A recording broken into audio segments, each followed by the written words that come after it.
తీవ్ర పరిణామాలు మన పిల్లలు ఎదుర్కోకూడదు. మన ఇండియా భిన్నత్వంలో ఏకత్వం అనే అంశం మీద చక్కటి ఆదర్శవంతమైన కంట్రీ మంది.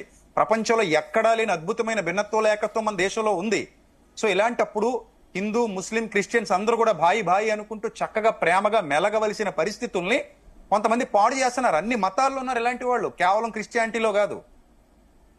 పాడు చేస్తున్న వారి మీద ఎటువంటి యాక్షన్ తీసుకుంటే బాగుంటుంది మీరే చెప్పాలి విజయప్రసాద్ రెడ్డి గారు. ఏ రకమైనటువంటి యాక్షన్ తీసుకోవాలంటారు? సార్ 2 తెలుగు రాష్ట్రాల్లో, రాజేష్ ఇది కొంచెం చెప్పండి సార్, 2 తెలుగు రాష్ట్రాల్లో ప్రభుత్వాలు స్పందించి కేవలం తెలుగు రాష్ట్రాల్లో మాత్రమే కాదు భారతదేశ వ్యాప్తంగా చట్టాలు చేసి, అది ఆపమని చెప్పలేదు నాన్న, నేను ఇటు తిప్పమని చెప్పాను. సో చట్టాలు చేసి ఖచ్చితంగా ఇలాంటి వాళ్ళ మీద చర్యలు తీసుకోవాలి. నేను ఇందాక కూడా చెప్పాను ఒక ఛానల్లో, ఉగ్రవాదం కంటే కూడా భయంకరమైనది మతోన్మాదం. ఈ మతోన్మాదం వల్ల అనవసరంగా అన్నదమ్ముల మధ్య చీలికలు ఏర్పడుతున్నాయి, అనవసరంగా సమాజంలో గొడవలు ఏర్పడుతున్నాయి, అనవసరంగా కొట్లాట్లు ఏర్పడుతున్నాయి అని నేను చెప్తున్నాను సార్ ఫస్ట్ నుంచి కూడా. అయితే విజయప్రసాద్ రెడ్డి గారు మీరు ప్రస్తావించారు, నిజంగా యాక్షన్ తీసుకోవాలంటున్నారు, అంతా బానే ఉంది.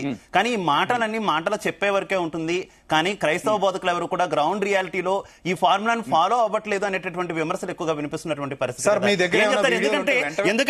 ఎందుకంటే ప్రవీణ్ గారికి సంబంధించి కూడా ఇందాక మీరే అన్నారు, ఎవరో మాట్లాడితే ఈయన కౌంటర్ ఇచ్చారు అంటూ మీరు ప్రస్తావించినటువంటి పరిస్థితి. కానీ కౌంటర్ ఇవ్వాల్సిన అవసరం ఏముంది? కంప్లైంట్ ఇవ్వచ్చు కదా అనేటటువంటి క్వశ్చన్స్ రేజ్ అవుతున్నాయి కదా.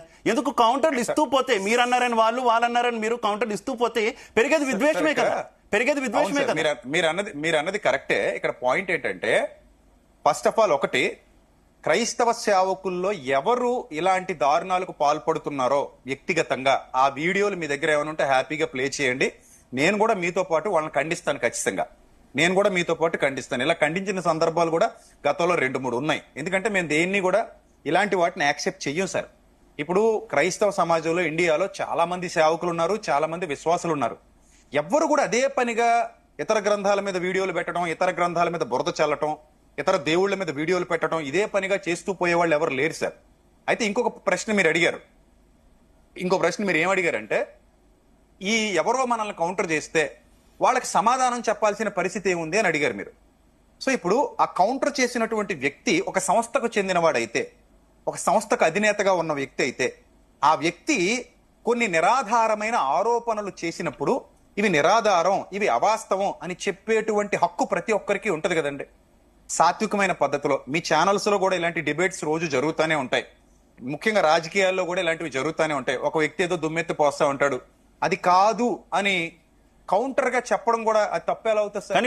కానీ అది విద్వేషాన్ని రగల్చేలా ఉండకూడదు కదా. విద్వేషం అంటే ఒక విషయం విజయప్రసాద్ రెడ్డి గారు, ఇప్పుడు వేరే ధర్మాలకు సంబంధించి కూడా మీరు స్టార్టింగ్ లోనే ప్రస్తావించారు, కొంతమంది పనిగట్టుకొని కొన్ని యూట్యూబ్ ఛానల్లో పెట్టుకొని రెవెన్యూ సంపాదించుకుంటున్నారని.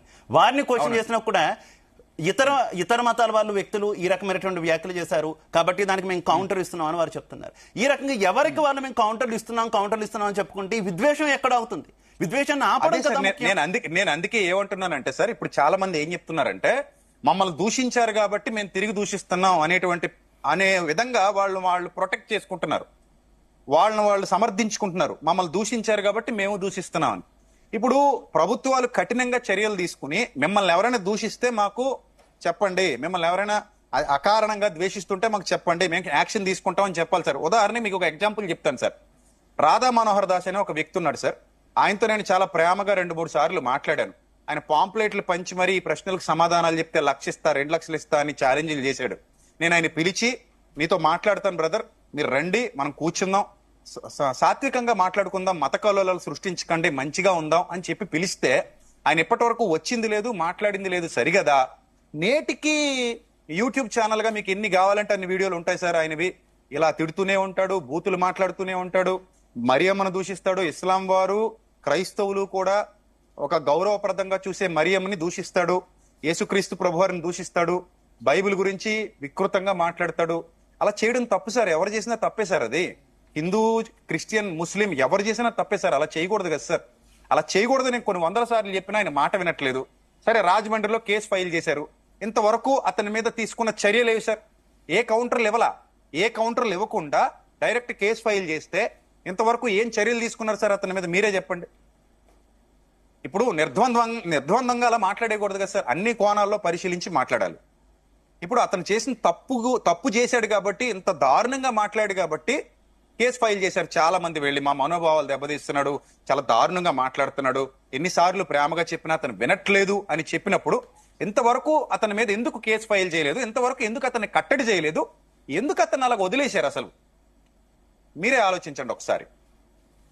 రైట్. పోనీ మా తరపు నుంచి నేను కానీ ఎప్పుడైనా, ఇప్పుడు నేనే కాదండి, ఇంకా చాలా మంది సేవకులు ఉన్నారు క్రిస్టియన్ సొసైటీలో, వెల్ నోన్ పర్సన్స్ ఉన్నారు.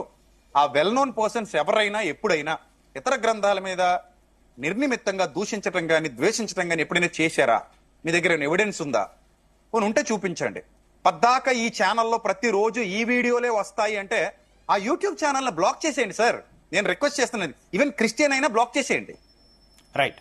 అది అది ఆ చట్టాల దృష్టికి దాన్ని తీసుకెళ్ళండి. నేను ఎస్పీ గారు అడిగారండి రాజమండ్రిలో, ఇలా చేసేవాళ్ళు ఎవరైనా ఉంటే వెంటనే చర్యలు తీసుకుంటా ఉన్నారండి.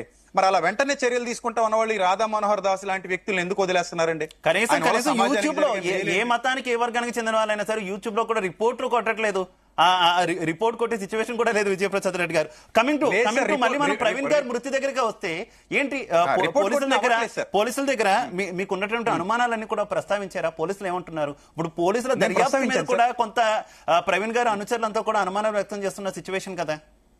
అంటే సార్, పోలీసుల దర్యాప్తు మీద అనుమానాలు అంటే సార్, జరిగిన వాస్తవం మీకు ముందే చెప్పాను నేను. ఫస్ట్ డే నుంచి ఆ రోజు డే 1 ఈవినింగ్ వరకు పోలీసు వారు సరైన నిఘా ఏర్పాటు చేయలేదు, భద్రత ఏర్పాటు చేయలేదు, క్రైమ్ సీన్ ని ప్రొటెక్ట్ చేయలేదు సార్. వాళ్ళు దాన్ని అలా వదిలేశారు.